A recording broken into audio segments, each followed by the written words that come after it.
Institute for Faith and Freedom at Grove City College presents Liberty Mail with the Student Fellows of Faith and Freedom.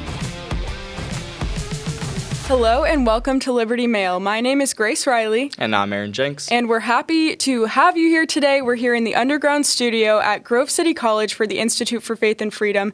And we're back on campus. We had a bit of a break, but we're excited to be back. And today we're going to be talking about truth, about the left's war on truth, and about changing definitions happening in the political sphere, what that means, and why it's important that we talk about it as Christians. So we're going to dive right into it. It should be a great episode today. So keep listening. Aaron, do you want to start with some examples? Yeah, good to be back too. But we'll hop right into it. And for everyone, I hope you had a good Christmas and Happy New Year heading up.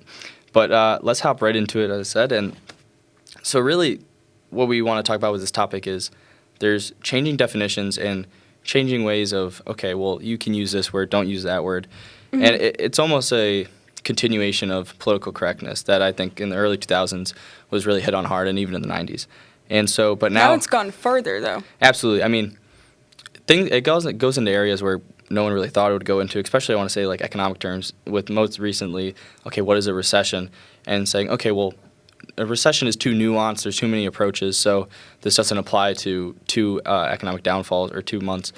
So we're going to switch that up. Yeah, so and the point of that being that when it's politically convenient, those definitions are starting to change. And that is the context of it, political convenience, and the fact that language in politics carries a lot of weight, the way that things are described in the political climate as a whole, but also just in our society and in what we see as reality. And the easiest example, which we'll get into more, is with gender even, how now gender, the definition of men and women, has been changed in Merriam-Webster dictionaries and in other dictionaries and redefined at universities, where now there's consequences if you misgender someone. And there's all of that sort of thing kind of floating around, which has completely changed the game from, 10, 20 years ago when this was unheard of. So at this point, the left is trying to change definitions in the attempt to alter reality and what we view as reality, which you can't do. And as Christians, we understand that you can't alter things that are true and real. So there's obviously a lot of, negative impacts to that. And it is pretty nuanced because, right, as a Christian, we believe, okay, there's one truth, and it's objective reality, and that's not going to change. But in our day-to-day reality of definitely the game of politics, things are getting swayed one way, and I don't like the phrase "it is what it is," but this is what we're dealing with, and this is our reality where, okay, we have to deal with a subsection or a faction of America believes that, okay, we can change this phrase because it'll be convenient, like you said, right? And or even if it's not coming down from a party system and it's coming down from media outlets, right? So if media outlets want to subvert and change the way that we talk about certain things like gender or even economic terms. And cancel culture is playing into that too, to kind of enforce it. Yes, and so where I'm going with this is it really is a game of politics. It's strategical, and I mean, a lot of people think it's dirty, but when you are a political science major, as both of us are, we study these things, and it is a natural occurrence almost in political systems. And so we got to figure out as conservatives, okay, how do we deal with this? How do we move forward? What's the best way to fight back against these things? Yeah, absolutely. And that is really important to discuss because as you're explaining, it's the way it is now, which is hard for probably most people to really believe and understand because it's so crazy. But from our perspective even, this isn't a problem at Grove City, but for our peers across the country in universities and in schools, it's normal that these discussions come up with gender and all of these other things and not discriminating against people that are trans and other things like that, where even we'll get into more examples later, but there's examples where at Stanford they tried to eliminate gender words, so anything with the word man in it or male they tried to eliminate from vocabulary. Even being a freshman in school, they wanted that to be called first year instead because they didn't want to say the word man because it was gendered. So there's all sorts of things like that where they're trying to completely change the way, that reality is, and they're trying to completely change the way that our country operates and views gender and things that are, again, scientific and real. Yeah, and whatever example you want to come up with, whoever is kind of propagating these things, they want to change it for everybody, right? They want to change the rules of the game, and then to their favor, okay, now this is how we're going to handle talking about gender in schools or whatever. Yeah, and have real consequences to those things. And even like the Stanford example, again, just to dive into that a little more so that there's more details, in December they had an elimination of harmful language initiative, which was co-sponsored by the Stanford CIO, Council of People of Color and Technology Affinity Group, and it made headlines at the time because it's a 13-page guide to language on campus, and that's when it included things like not saying freshman anymore, and instead of saying like man-made, they want people to say made by hand instead. Or human-made was one too. Exactly. Yeah. So trying to change all of those things has obviously a much deeper meaning.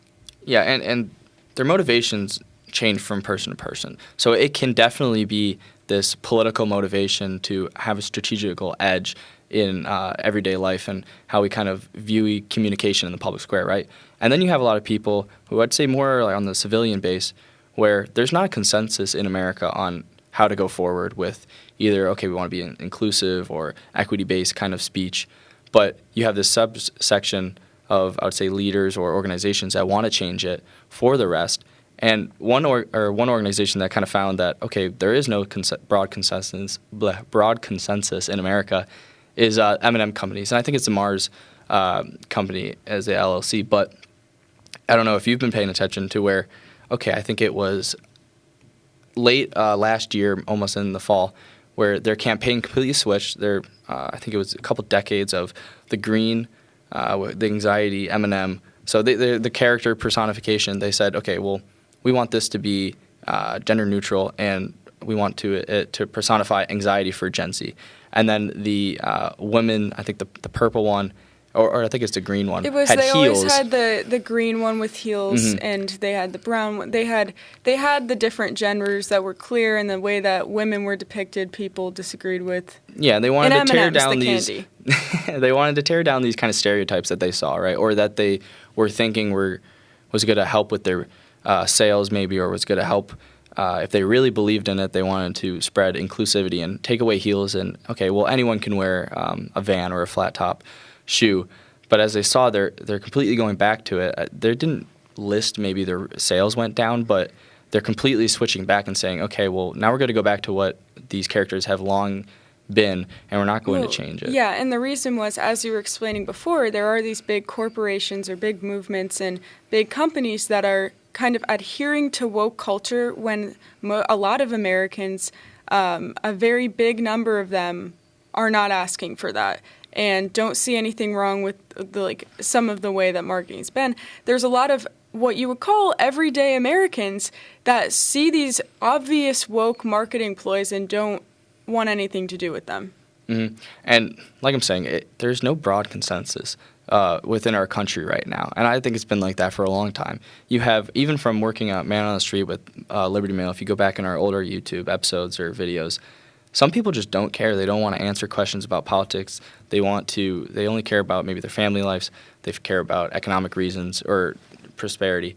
And so they don't want to get into maybe the woke culture. But then you do have a proportion of people who really are motivated, and you have kind of our generation rising up as all these activists, right?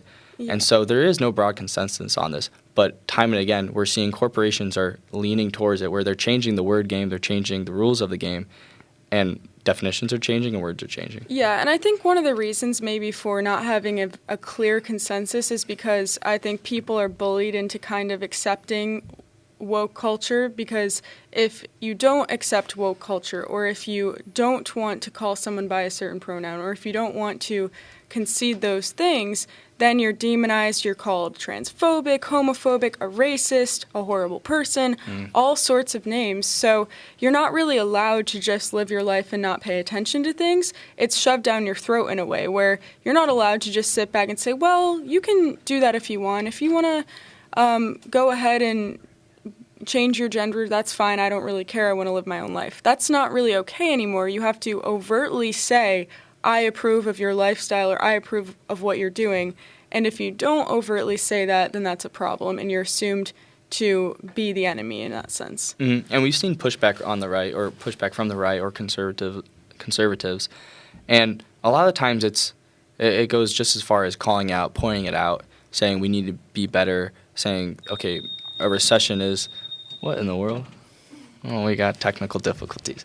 But it goes back to, okay, there is that pushback from conservatism, and you'll see it in popular media too. And we do see it mostly in the media where, okay, they're pushing back by saying, no, we need to keep what has been long tested and what has been explained as that definition has a clear-cut definition.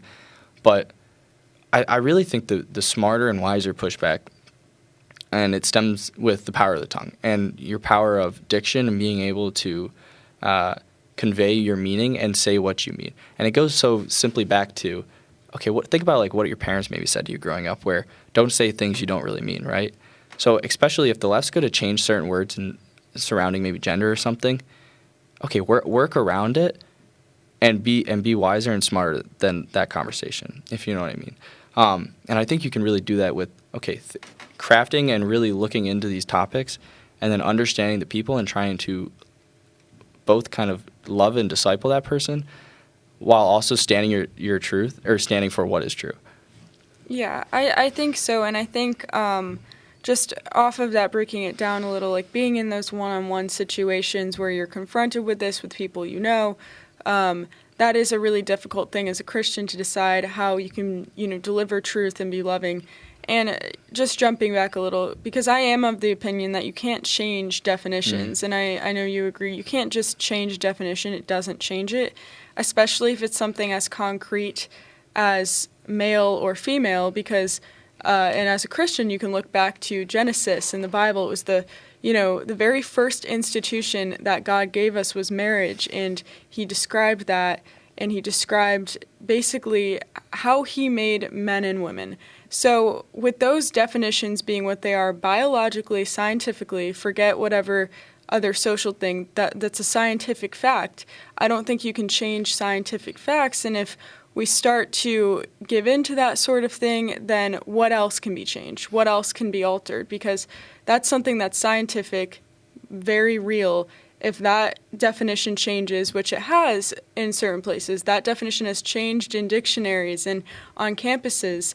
If that's changing, then what else is going to keep changing? Because that's something so concrete. Yeah, and maybe it'll be a little more concise to what I just said. Don't ignore altercations. Like you said, that's not what I think you ought to do with bringing a more wiser and maybe thought-out dialect and thought-out diction to your conversations. But also just don't be so stubborn to where, no, because when you're talking to someone who really believes that, okay, this is the new definition for a word, and you keep on using the old definition or what the definition ought to be, you're not going to reach that person. You're not going to have a meaningful conversation. So just don't be so stubborn to ignore how people are perceiving you. And I think conservatives can do a good job with understanding how they're going to be perceived, but then standing up for what has been tested and what has been understood to be these definitions. Yeah, and also just for people listening, kind of affirming, I guess, the reality of this. It was interesting when Matt Walsh released a documentary called What is a Woman, which you can find on the Daily Wire. It was a very interesting documentary. But in that, he basically was trying to find the answer to that question. He asked a lot of people in that profession of gender studies. He asked women, he asked trans women, he asked everyone on all sides what a woman is, and he couldn't get a clear answer because no one wanted to say what it was biologically. So it's a very real thing we're talking about, where there is a serious debate about what even a woman is, and there's a lot of people that can't define it. And it ends in a good way. I mean, the definition is an adult female. It's not that complicated, but, it's become so complicated because of politics, because of what's convenient for a political narrative, and it's confusing for a lot of people. Yeah, and going back to what kind of started off with, I really think this movement of changing definitions and words, especially with corporate America coming into play, goes back to, okay, political correctness and what you ought to say because you don't want to hurt anybody's feelings, or what you ought to say because you don't mean to be offensive. Well, okay, be sharp with your tongue. The power of the tongue, the Bible is very explicit, especially in Proverbs, that either a calm tongue can bring peace and tranquility to kind of conversations, and then a sharp, quick tongue will bring downfall and strife into those conversations. Yeah, and that's the thing, too, where there's a way to lovingly tell the truth to people and lovingly not affirm things that aren't true and lovingly, keep with what is real and true. So I think as Christians, that's what we are called to do. We're not called to cower back because we don't want to offend people. Jesus offended plenty of people.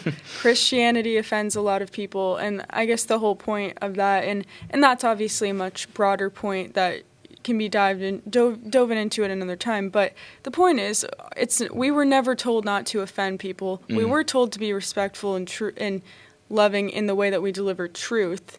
But we weren't told to lie to people so that they would feel better. And I can totally hear someone being like, where does love play into this, where someone is saying that this 8-year-old boy is no longer a man, and they want to maybe tell you that recession is no longer 2 economic downfall trends in succeeding months.